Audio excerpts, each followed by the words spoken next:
Ladies and gentlemen, we're going to begin the service with Dr. Joan Lee.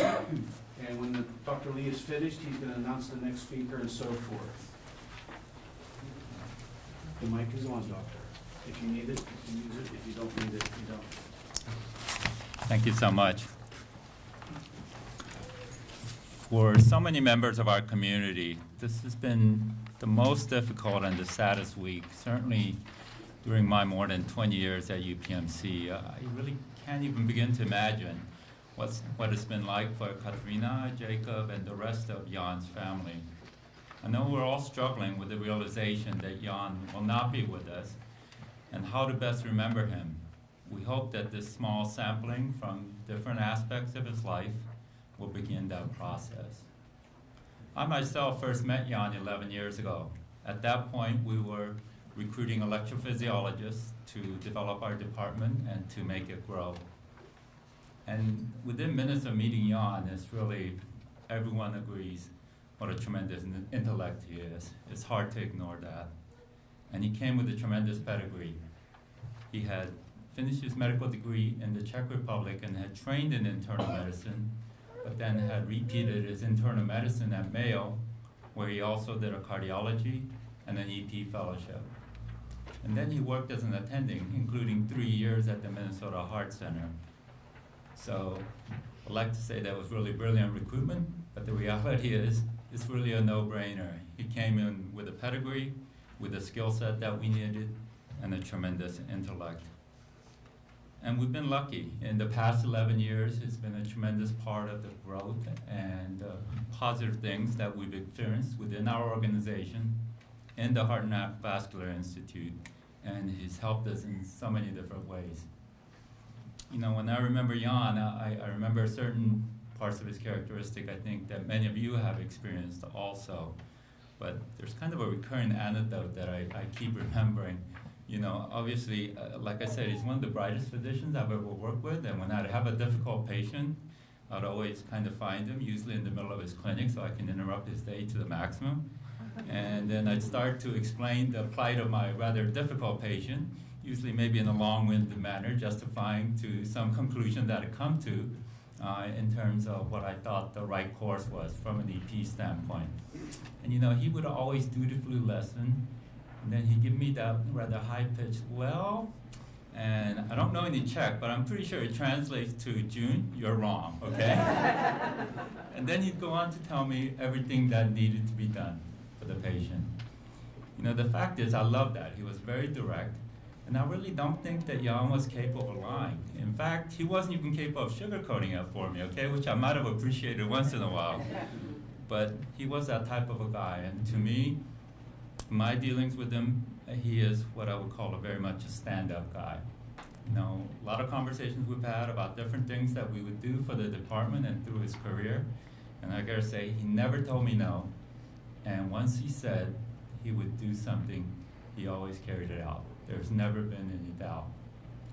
Over the last couple of weeks, you know, as we were recalling all the events, and I was talking to Rabin, and he was telling me the fact that Jan, a couple of days before he left us on Friday, carefully signed out all his patients. I can't even tell you the number of complaints I get from docs leaving on vacation who neglect to sign out the patient. But Jan wanted to make sure that all of his patients were taken care of. And he always did his duty. One of the combinations that I've admired him tremendously for is that Jan had this combination of tremendous amount of pride and humility. And I'm not talking about foolish or, you know, type of pride where you boast about things. Jan was the exact opposite. He never boasted. But you could tell he took a tremendous amount of pride in everything that he did. And you knew he was going to do it right. He wasn't going to take any shortcuts, and he was going to always carry it to fruition. Yet, he never boasted about himself. And you know, one of the great things about my job is you get to meet a lot of people. And I also get to meet a lot of people who are always reminding me how great and how important they are for the organization. Jan was clearly never one of those. In fact, I think he's probably looking down and somewhat shocked that, you know, we're making such a big fuss, if you will. I certainly didn't want that, but certainly We need that. And he's probably going to chide me for taking a little bit too long, but so be it.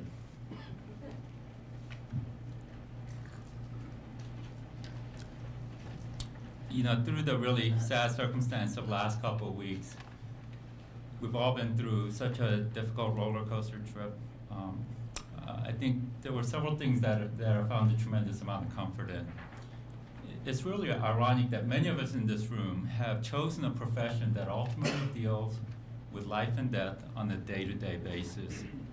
Certainly, we discuss the possibility, no matter how remote, of death with our patients whenever we sign them up for a procedure or any type of medical decision. Yet, in reality, we really choose not to talk about it or think about the impact that one life has on other lives, what the impact of a life is on others, whether it's us, other family members, maybe it's the way we cope with what we do. But talking to several people in our community, it's clear that with the events, we're much more aware. And I hope that we can keep this awareness, because we need to be aware of how we can touch ourselves, our colleagues, our friends, and our patients. And that's a good thing.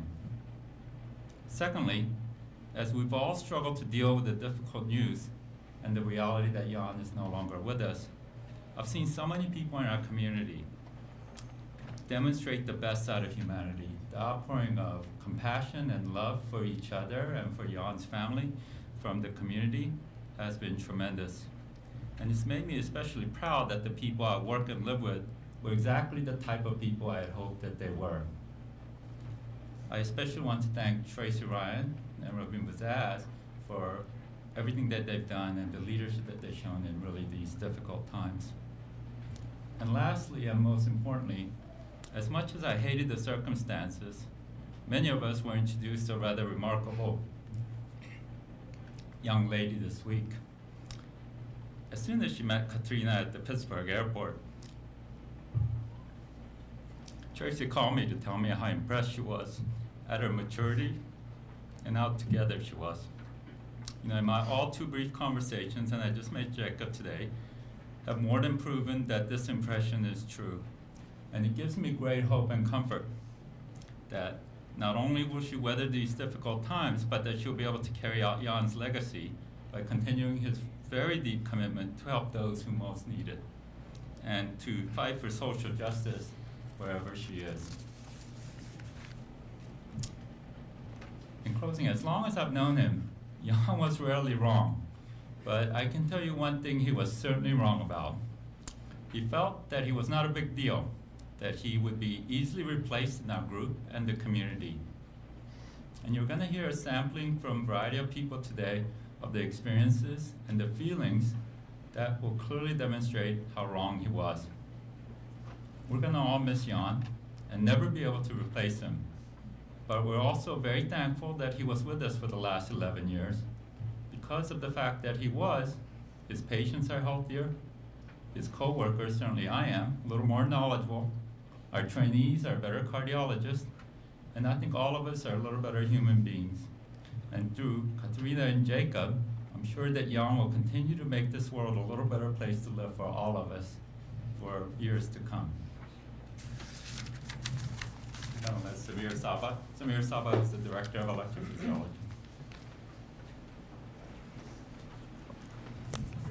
Thank you. Like many of us, I've been thinking a lot about Jan this past week. I've been thinking about going back to the first time I met Jan. He was this electrophysiologist who had a lot of publications, but he was in private practice in Minneapolis. He wanted to come to Pittsburgh to be an academic center. He knew he was going to take a paycheck cut by coming down this path. You know, for those that are not too familiar, this is a road that is typically traveled the opposite way. Not too many people go from private practice into academics, and it was a little bit intriguing to all of us and a little bit, you know, surprising. But as soon as we knew Jan more, it was no longer surprising. It was an obvious decision for him because he was the kind of person who would choose academics, who would choose research. Those are the things that brought real value and real happiness to him. So we invited Jan to come for a visit, and we, during the dinner, the recruitment dinner, we went to one of the local restaurants in Shadyside, and we had a nice dinner, a nice conversation over wine, and that really means that the bulk of us had wine and he had pineapple juice, which he always had every time we went out. And the conversation was really the way Jan thinks. It was about research, it was about what's going to happen in the medical field, it was about how he grew up in a communist country. I shared with him that I grew up during the civil war in Lebanon, and we had a very nice conversation. That night I came back home and I told Layla, my wife, you know what, I was so impressed that this guy knew so much. You know, I'm lucky usually if somebody knows where Lebanon is on the map, and he knew details of internal dynamics and political dynamics that I thought at that time nobody really knew except the locals in that country. But again, over the following 10 years, that was who Jan was. You know, I cannot even remember having a conversation with him one-on-one or in a conference where he was not hands down the most knowledgeable person in that room. And he had this affinity to remember names and dates and facts, and he would use these things to support his argument and to make a point. And he had another quality that is very, very important besides just knowing a lot. That is, he knew how to communicate that information. He was really a teacher, and today with the rest of the speakers, you're going to hear about the people that he touched and that he affected.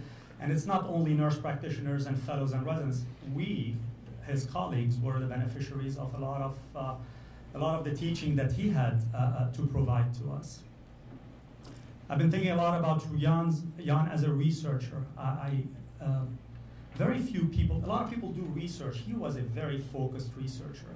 Even before he came to Pittsburgh, and I wish we could take credit for him being focused on the topic that he is focused on, which is that of studying the cellular electrophysiology of the heart. But he knew exactly what he wanted to do, and he was very focused on that topic. So for those that are not in the medical field, he basically was mainly focused on looking at how channels in the cells of the heart allow electric ions to go in and come out, and basically how that regulates the electricity of the heart, and how defects and abnormalities in these channels end up leading to abnormal rhythms and leading to devastating, lethal, sudden cardiac death, basically. And he knew how to tackle the problem, as I was telling you, Katerina, earlier, from multiple aspects. So he did a lot of clinical work where he basically looked at EKGs and got electrograms and electrical signals basically from the pacemaker and the defibrillator, and was able to calculate a vulnerability index, an index that can predict how electrically unstable the heart can be, in order to be able to predict whether someone is going to have a bad event and maybe when they're going to have that bad event.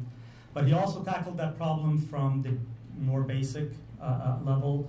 He did a lot of animal work. Guy Salama has been his research partner for several years, and together they've worked on a lot of the basic mechanisms. How does the electrical storm takes place? Where does it start in the cell? And they had some seminal work that has been really published and acclaimed and presented at national and international meetings, focusing on how it's mainly some oscillations, has some disturbances in the calcium within the cell that leads to that, and they were able to even image it. We have videos of that calcium at a cellular level oscillating up and down, which is again a tremendous amount of work and a big contribution to the field.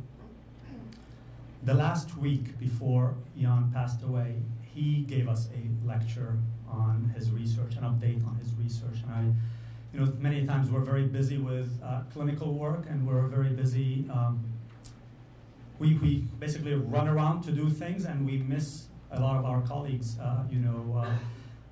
presentations, and I'm glad I did not miss that because it was really a tremendous amount of work. He found yet a third way of tackling that same problem, looking at creating a mathematical model with Guy Salama and some mathematicians, how to model the cell mathematically with equations, and then how to study how you can disturb any part of that cell and basically simulate what happens in real life in patients.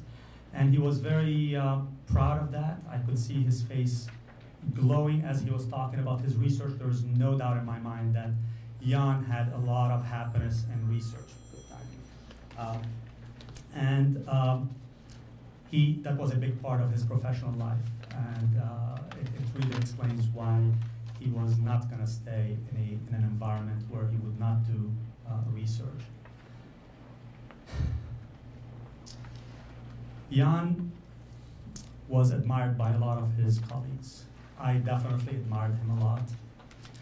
I mentioned these things, Katerina and Jakob, for you guys primarily because I know that many times kids grow up knowing their parent at home. They don't know what their dads and moms do at work, and they have no idea how they're perceived by their environment. So I just want to tell you that your dad was very, very admired for his love for research, for his love for teaching, for his unshakable integrity, as June mentioned earlier. He was really unshakable. He was a solid man. What he believed, and he was very true in that. And for his superior intellect, for his superior knowledge, which impressed me on day one when I met him, and never ceased to impress me every day that I've known him over the past 10, 11 years. So this is the way I'm going to remember Jan, and this is why he's going to be deeply missed. Next is Raveen Bazaz, one of Jan's colleagues.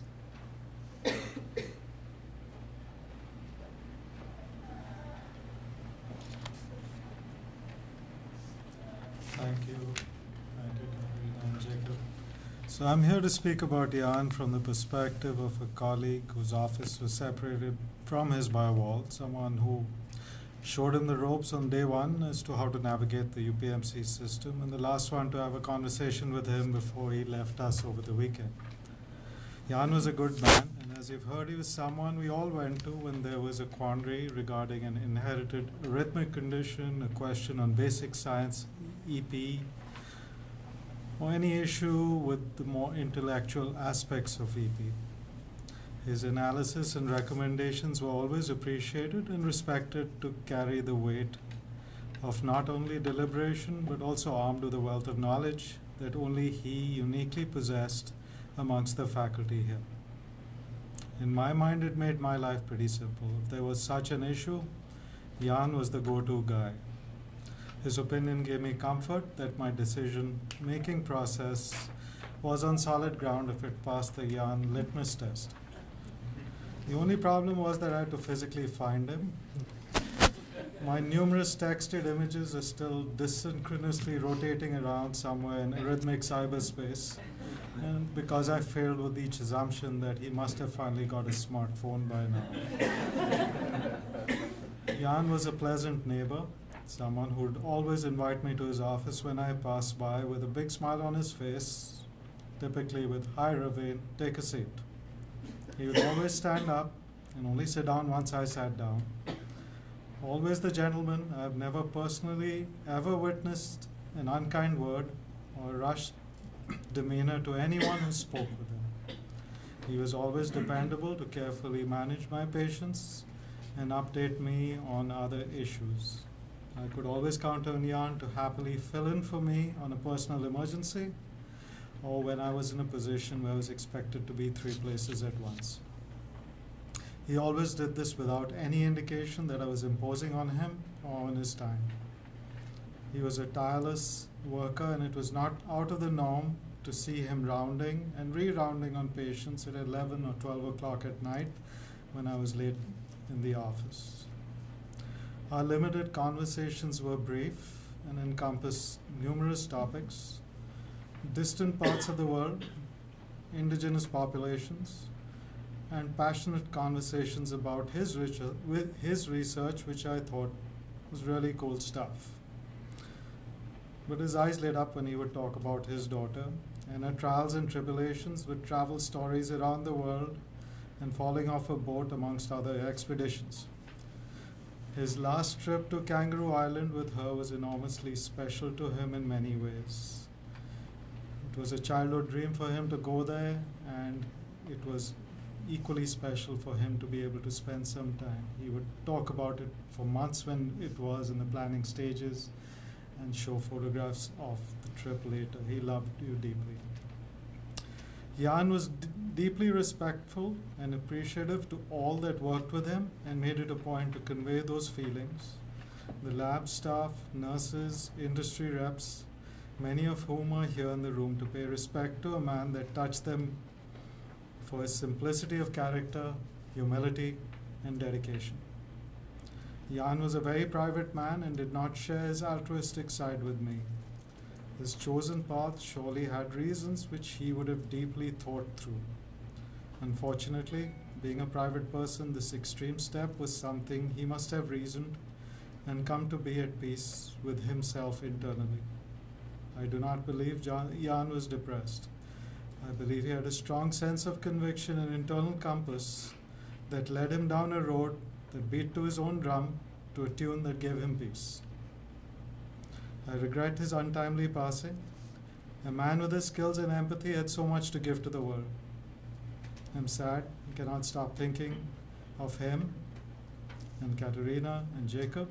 I'm sure he would want you to contribute back to the wheel of life and live a full life. His passing and learned facets about the other Jan, which he kept private, have instilled within me an even deeper respect for my quiet, unassuming neighbor. It has motivated me to be a better person. This event has drawn the whole section, staff, and colleagues to be better individuals, to be closer and more sensitive towards each other. Jan, I will miss you and appreciate all that you have meant to me in life and in your absence. Thank you.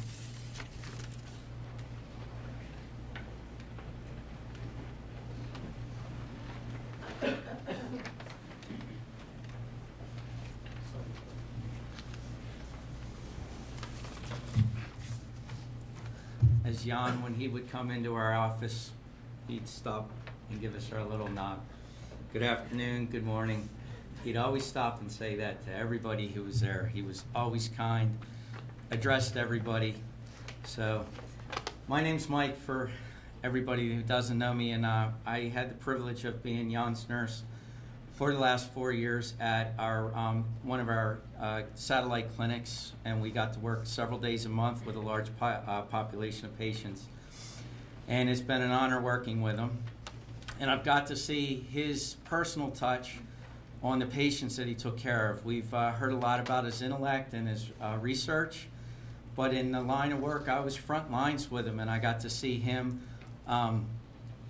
personally interact and take all that knowledge and spread it to do good and help people. And it was greatly appreciated by the patients.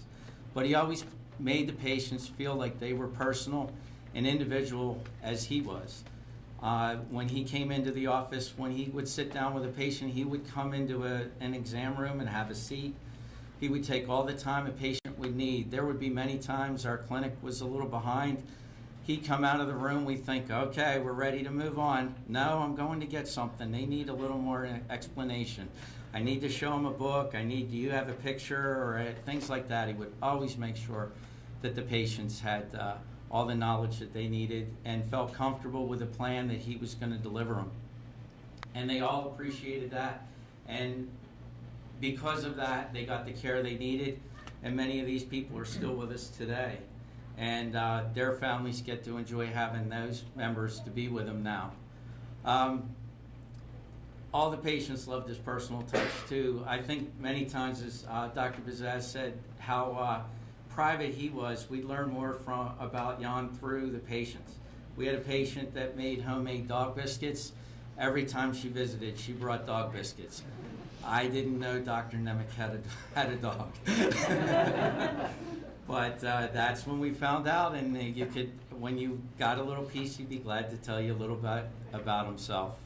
He was also very generous, just locally close. We had a very young patient that suddenly passed, that was a patient in our office that he was consulted on. It was a family with very little means, and we were taking a little collection in our office to help the family out with some expenses. And he made a very generous contribution to that family with a very explicit instructions that it was to remain anonymous. He did not want to take credit for anything like that. But I know that just from being there, it was going to be a huge help for that family. As far as myself working with him as a nurse and the other nurses, my colleagues that we've been sharing stories all week. He was such a great guy. Anytime you wanted information, you'd come in, and I'd have a look on my face. First thing we'd do, have a seat.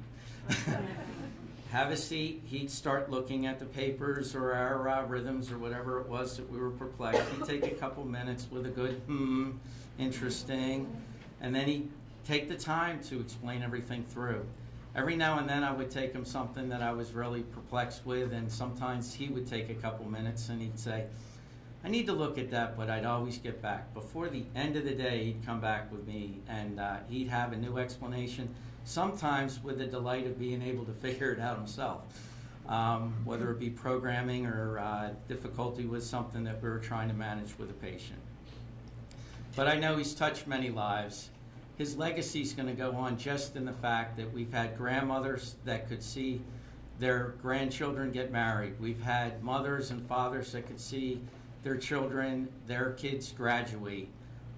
We've had younger people that are that were able to have children and get married and everything. And these are the families that are going to continue, and that's the legacy that he's leaving behind also, because it wouldn't have been possible without him. I'm honored that I've been able to work with him and be with him, and I know just what I learned from him is going to carry with me for the rest of my professional life. And just the humbleness and humility that he had gave me a little bit for myself too, to step back and just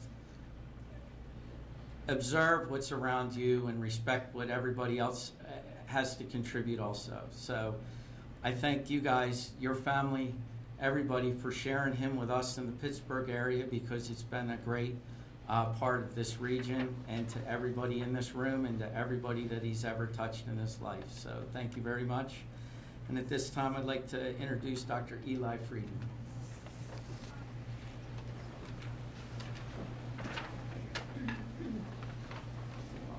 No, it's okay. That's there.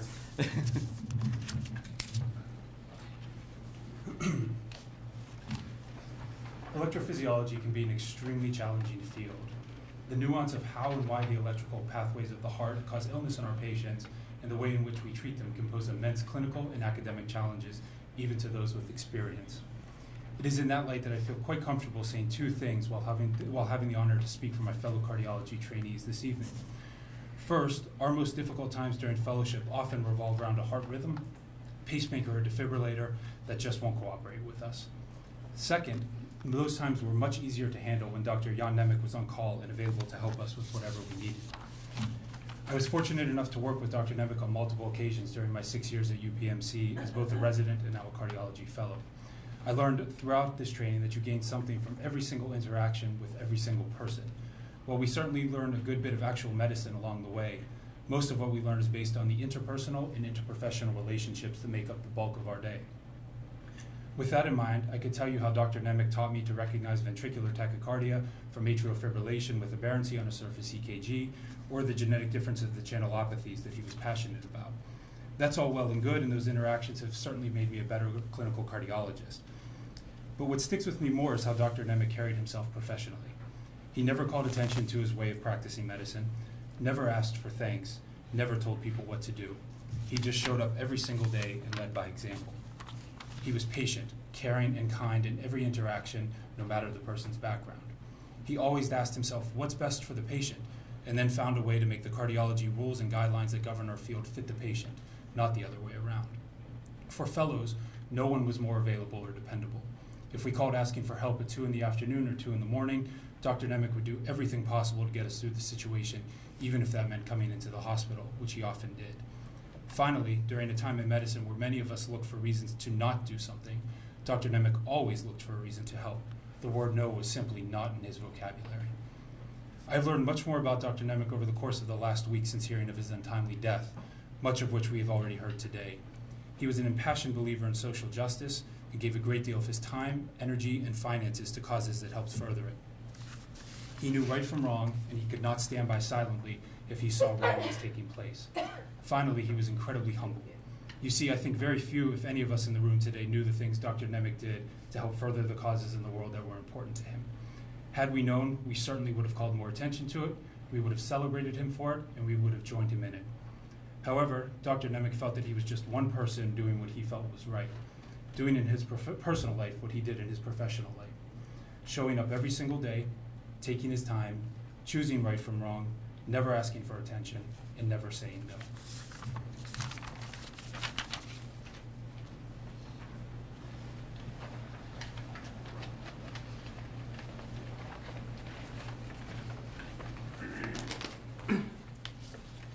Hi, I'm just another Jan from Czech Republic, but no comparison to Dr. Jan Nemec, as he was known in the hospital.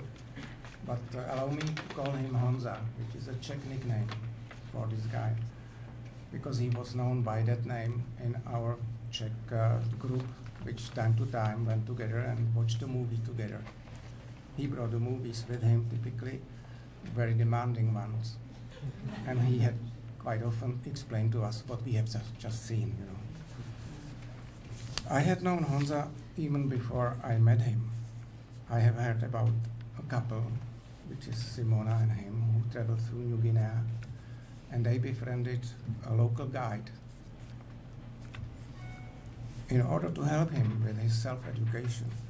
They had sent him a set of solar cells and a light bulb, which I tried to help to put it together for them. And the idea was that the solar cell and the light bulb should provide enough electricity to the local guide so he would be able to read at least a couple of hours during the night and self-educate himself. I was really impressed by such an effort to help an almost total stranger with his task to become a better guy in that very demanding environment, but with no electricity at hand. As I knew him a little bit more, I realized that Honza proved many times over that helping people in need was a part of his DNA. I first met Honza at friends get-together with that movie evening.